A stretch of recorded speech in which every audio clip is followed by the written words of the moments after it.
మళ్ళా కూర్చున్నారు. ఇక వీళ్ళని చూస్తే పరమానందయ్య శిష్యులు లెక్కన అనిపిత్తాండ్రు. పరమానందయ్య శిష్యులే వీళ్ళంతా. 1,00,000 రుణమాఫీ రేపే. ఓ శ్రీ రేపు రా అన్నట్టే ఉన్నది మీ కథ. రేపే అట 1,00,000. ఇక రేపు పడితే అట ఒక్కొక్కరు టింగు టింగు మన పడతాయి. ఇక చూసుకోర్రి 2,00,000 రుణమాఫీ అన్నాడు. 1,00,000 రేపు ఎత్తాను అంటాడు. ఆ 1,00,000 కూడా ఏంటిది 7,000 కోట్ల రూపాయలు ఎత్తాడు. 31,000 కోట్ల రూపాయల రుణాలు ఉంటే 7,000 కోట్ల రూపాయలు ఎత్తారట. ఇక ఏమని ముక్కులో పెడతాయి ఇవి తీసుకొచ్చి ఈ లచ్చ చూస్తాం. ఈ 1,00,000 బ్యాంకు వాళ్ళు ఎన్ని కట్ చేసుకుంటారో, వీళ్ళ చేతులకు ఎన్ని వస్తాయో, ఒక్కొక్కరు ఆశలు ఇట్లా సొల్లు గారిపోతానేమో మా రైతులకు చూసి చూసి చూసి సొల్లు గారిపోతే మళ్ళీ కట్టుకొని మళ్ళీ కూర్చోవాలి.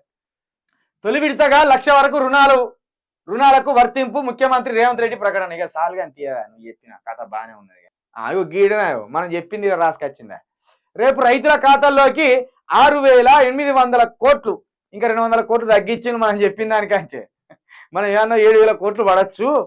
వారం కిందనే చెప్పినాం మనం. మూడో వంత అంటే 7,000 కోట్ల రూపాయలే వేస్తారు.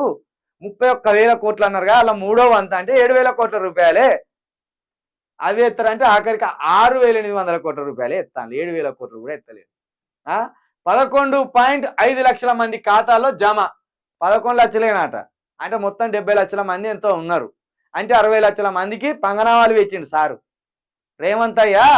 పంగనామాలు పెట్టిండు. ఇక మీరు ఎక్కడ పోయి గంగలు దునికినా ఇక కావు.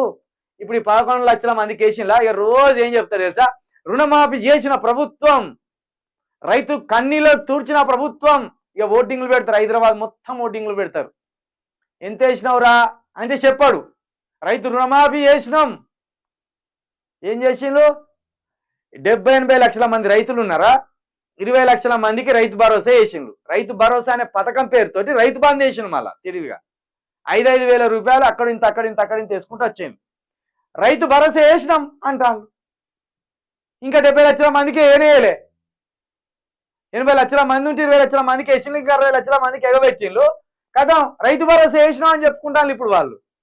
ఇప్పుడు గిట్టనే 11.5 లక్షల మంది అంటే ఇక 11.5 లక్షల మందికి ఈ 6,800 కోట్లు ఎత్తారు అకౌంట్లో. వేసి ఏం చేస్తారు, అందరికీ రుణమాఫీ చేసినాం అంటారు. అయిపోయాయి. ఇక సంకలు గొద్దుకున్నాడు ఒక్కడు. పాల ప్యాకెట్ల బ్యాచ్ ఒకటి ఉంటుంది, ఇక దండల బ్యాచ్ ఒకటి ఉంటుంది, శాల్వాలు కప్పించే బ్యాచ్ ఒకటి ఉంటుంది, ఇక ఓట్లింగులు పెట్టే బ్యాచ్ ఒకటి ఉంటుంది. ఈ 11 లక్షల మంది ఉంటారుగా, వీళ్ళ మొక్కలు ఎలిగిపోతాయి. వీళ్ళు ఏం చేస్తారు, రేవంత్ సార్ జై జై జై అని కొడతారు. ఇక 60 లక్షల మంది ఏం చేస్తారు, నీ భరతం పడతారు. ఇక నీ కుర్చీ గావాలతోటి కూలిపోతుంది. మొత్తానికైతే రైతు రుణమాఫీ మీద కూడా ఇలాంటి కుట్రపూరితమైన చర్యలకు ఈ రేవంత్ రెడ్డి ప్రభుత్వం పాల్పడుతున్న విషయాన్ని మన రైతులు గుర్తించాలి.